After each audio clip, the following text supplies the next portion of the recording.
Hi, I'm Nan Simonson. I am about to make dinner. My husband's right over there having a glass of wine and thinking, hurry it up. We're gonna have tonight a Cantonese-style tofu and black bean sauce. Ooh, I can already smell all of these fabulous aromas. The tofu came out of the package. I'm looking for something that I misplaced. Oh, here it is. I marinated it, and it's garlic and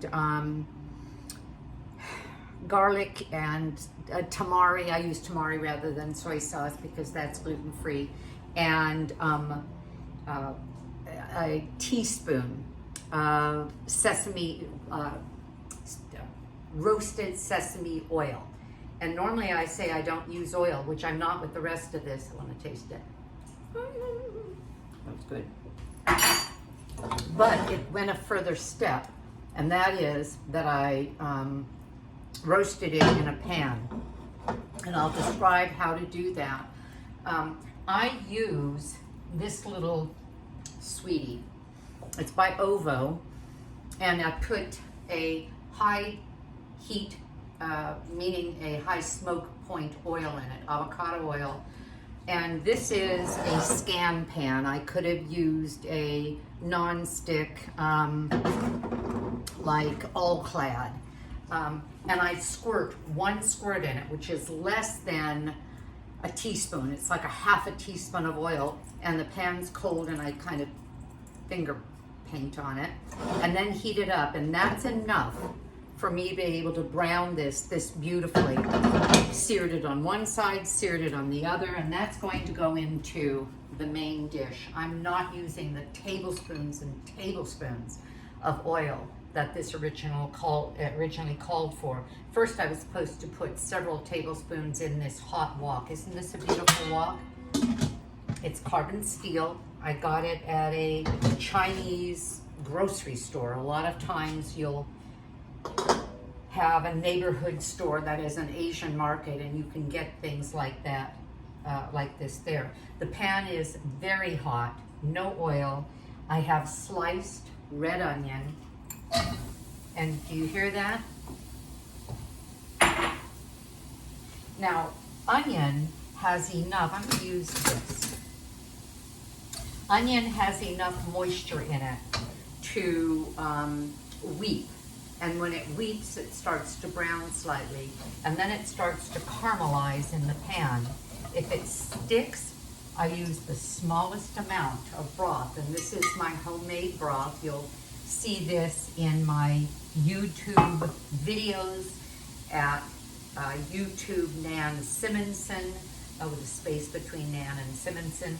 You'll see it in my, actually I don't know if you'll see it on my website, nansimonson.com, because I actually do a video of just my bag of leftovers in the freezer that keeps getting fed as I cook all week long. Asparagus bottoms, leftover bunches of parsley and cilantro and onion, those outer layers that are kind of dry and funky, and carrot peels. See, this is getting, there's no oil in this, and you can see it's starting to shine. And anyway, I make my own broth. I did this yesterday because I was running low on broth in the freezer. So it's free broth. It's what I would have thrown away anyway. In the original recipe for this Cantonese meal, I was advised to start with oil and then put in the aromatics, which is fermented black bean.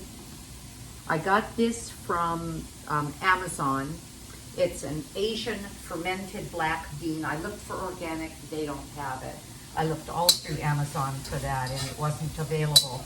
But this was going to go into the oil with the ginger. And to do the ginger, I use this tool. This is one of my favorite, very small graters.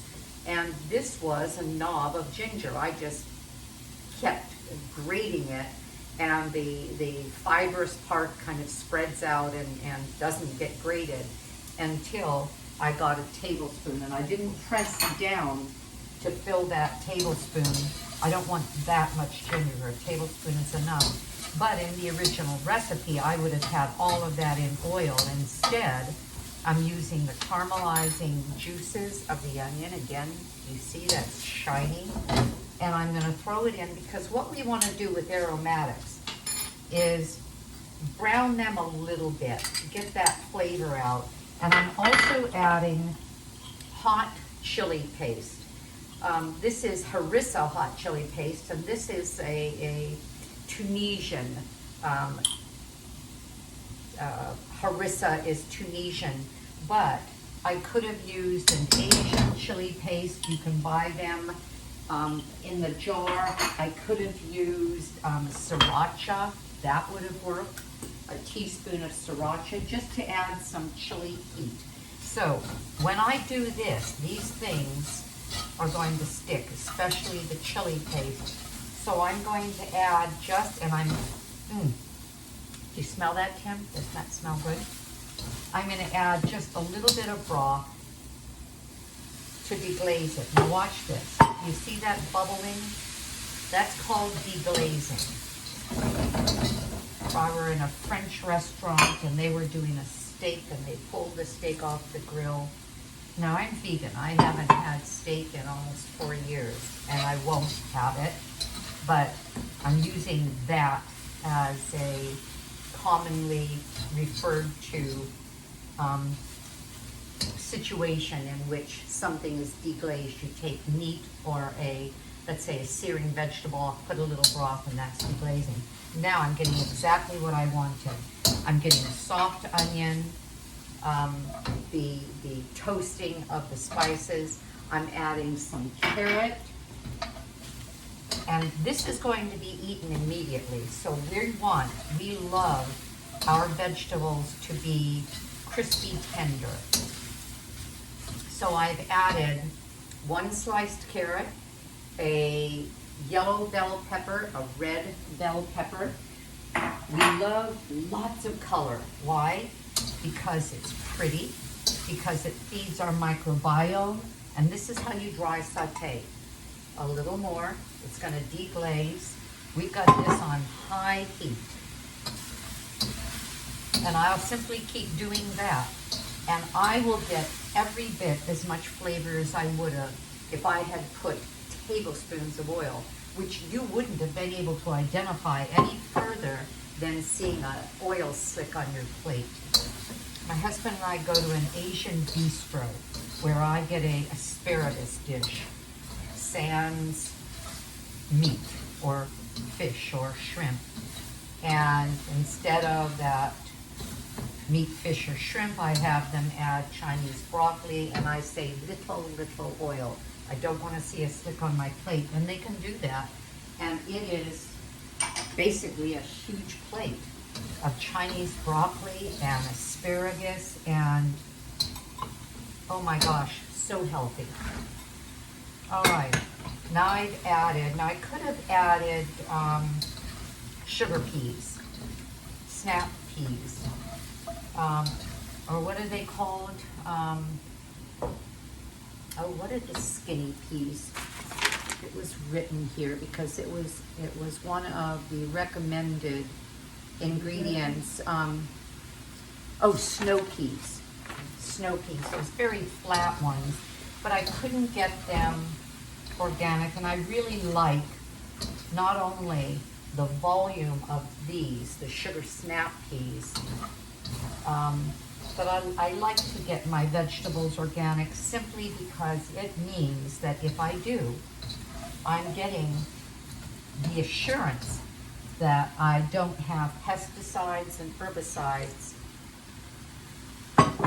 that are manufactured on those foods. This is about ready to eat. Now, I'm going to throw in a sauce that was made with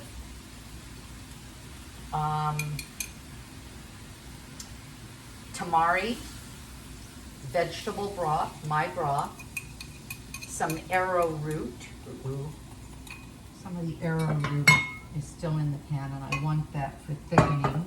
Arrowroot or cornstarch. All right. We already had garlic that was in the marinade of the tofu. This is starting to thicken. I'm going to let it bubble up. While it's doing that, I want to show you something. I'll be serving a jasmine rice, and occasionally when we go to our Whole Foods market, they have this bin, and in their bin they have things that are ready to, but not quite, out of date. So this $3 bag, I love a value. This $3 bag of organic brown jasmine rice was 75% off. Everything in this basket is 75% off. So I got this instead of making my own tonight, which I would have done. And quite often I have rice already prepared for the week because I do it once a week in the Instapot. But instead of rice this time, I did a quinoa and buckwheat mixture. And I think the flavors of buckwheat and then the quinoa would be fine, but the buckwheat would be just, I think, a little bit too dominant. And I used in this 1 tablespoon of minced garlic. And I'm going to show you an easy way to do that. Let me now add, you can see the garlic that was in the marinade in the tofu. So this is Cantonese black bean,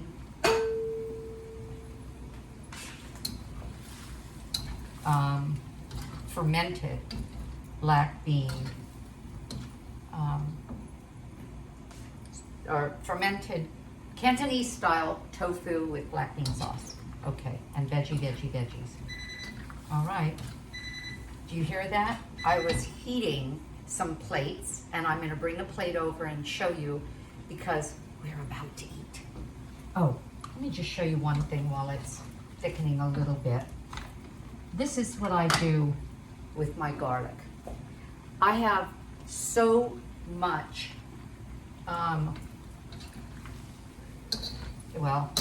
I love garlic so much that I put it in everything.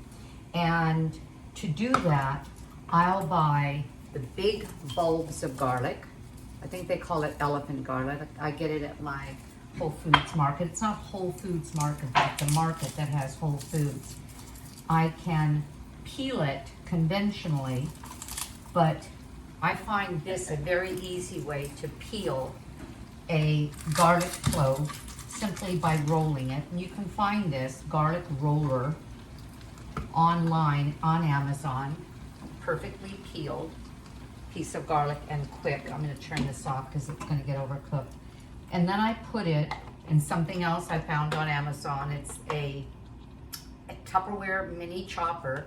I put 15 of those cloves in here. Pulled this, I think maybe 5 times, maybe 6, shook it and did it again, and look, again, minced garlic. Now this will go into a little jar I have. It was probably a harissa jar that I rinsed the label off of when I was finished. And that's what holds that garlic for an entire week. I'm going to bring you my meal.